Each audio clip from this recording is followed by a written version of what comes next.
안녕하십니까. 와우패스 무역코치 백소라입니다. 자, 이번 강의에는요, 다양한 결제 방식 중에 대표적인 결제 방식 3가지에 대해서 집중적으로 파헤치는 시간을 갖도록 하겠습니다.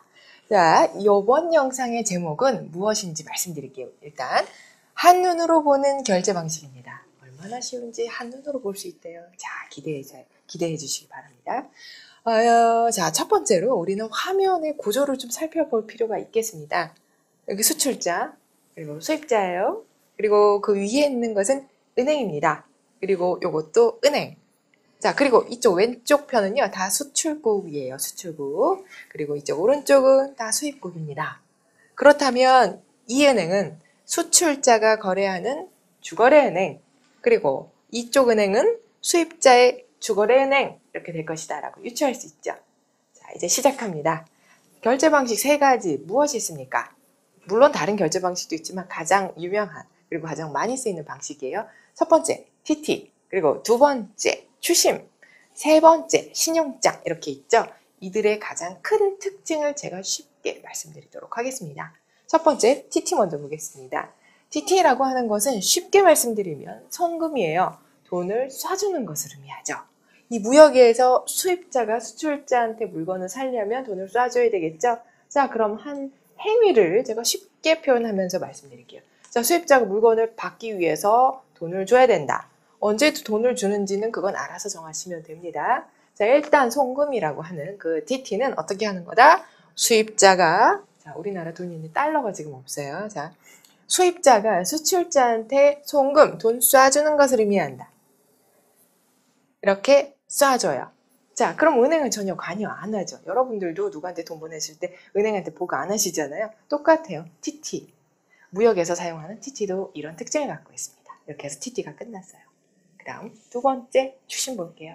추심이라고 하는 것은 은행을 통해서 거래하는 것을 의미해요.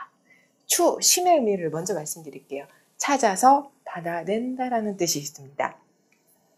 수출자 대신 은행이 수입자에게 돈을 받아서 그것을 다시 수출자한테 넘겨주는 방식, 그것을 추심이라고 합니다.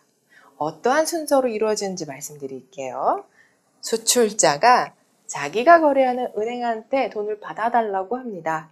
자, 그랬을 때 수입자가 반드시 현지에서 필요한 서류를 수출자가 주게 됩니다.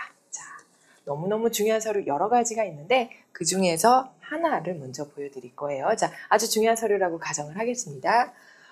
자, 이 서류를 통해서 수출자는 은행한테 서류를 보내면서 돈을 받아주세요 라고 해요. 자, 그리고 이쪽 은행에서는요, 오른쪽 은행, 즉 수입자가 거래하는 은행한테 서류를 주면서 돈을 받아달라라는 부탁을 하게 됩니다.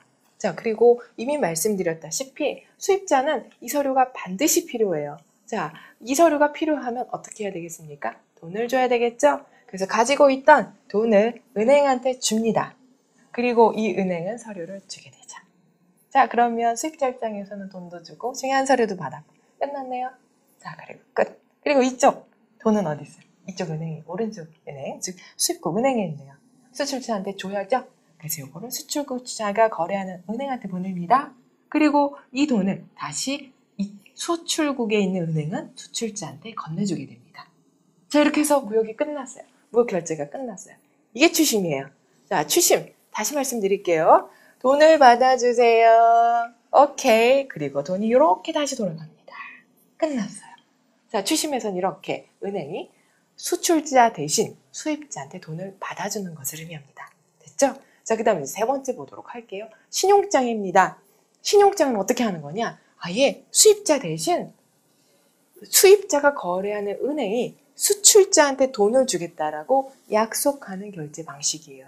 이런 경우에는 아주 중요한 서류를 수출자가 준비하고 그리고 은행한테 서류를 전달합니다. 그리고 이 수출국에 있는 은행은 수입자 대신 돈을 주기로 약속했던 그 은행한테 서류를 보내게 돼요. 자, 이 중요한 서류를 은행이 받게 되면 대신 그거에 대해서 돈을 주기로 했어요. 그래서 이 돈을요, 이쪽 은행이 수출자의 은행을 거쳐서 수출자한테 돈을 전달을 하게 됩니다. 그리고 이 서류는 수입자가 필요하기 때문에 추후에 알아서 돈 둘이 결제를 하게 되죠.